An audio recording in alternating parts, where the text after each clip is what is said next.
కొమరంభీం ఆసిఫాబాద్ జిల్లా జైనూరు మండల కేంద్రంలోని లొద్దిగూడ గ్రామంలో తాగునీటి ఇక్కట్లు నెలకొన్నాయి. పాలకులు మారుతూ ఉన్నా, ప్రభుత్వాలు మారుతూ ఉన్నా దశాబ్దాలుగా ఇదే పరిస్థితి ఉండటం శోచనీయం. ఇక ఈ గ్రామస్తులు నీటి కోసం పడుతున్న తంటాలు అన్నీ ఇన్ని కావు.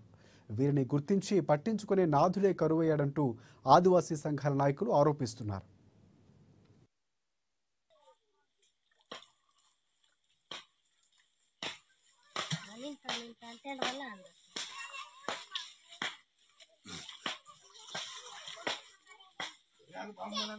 మరి ఈ నీళ్ళతో ఏం గిరాలు రావమ్మా?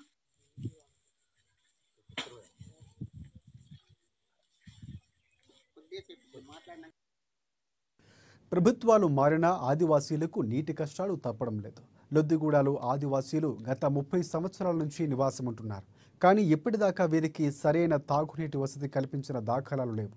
బీఆర్ఎస్ ప్రభుత్వ హయాంలో ఎంతో ప్రతిష్టాత్మకంగా మిషన్ భగీరథ పథకం ద్వారా ఇంటింటికి నల్లా నీటిని అందిస్తామని చెప్పినప్పటికీ అది క్షేత్రస్థాయిలో కొన్ని ఆదివాసీ గిరిజన గూడెల్లో ఇప్పటికీ కార్యరూపం దాల్చలేదంటే అతిశయోక్తి కాదు. లొద్దిగూడ ఆదివాసీలకు ఇప్పటికే అడవిలో ఉన్న చెలమనీరే దిక్కవుతుంది.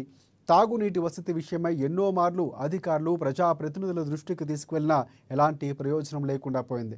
చేసేదేమీ లేక నీటి కోసం 5 కిలోమీటర్ల దూరంలో ఉన్న చెలిమి వద్దకు వెళ్ళి తోటి ఆదివాసీలు గొంతు తడుపుకునే పరిస్థితి దాపరించింది.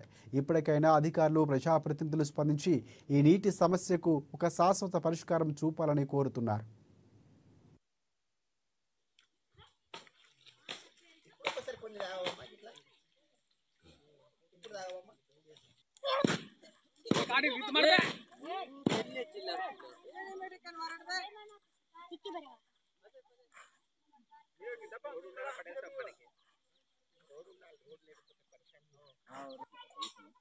రైతు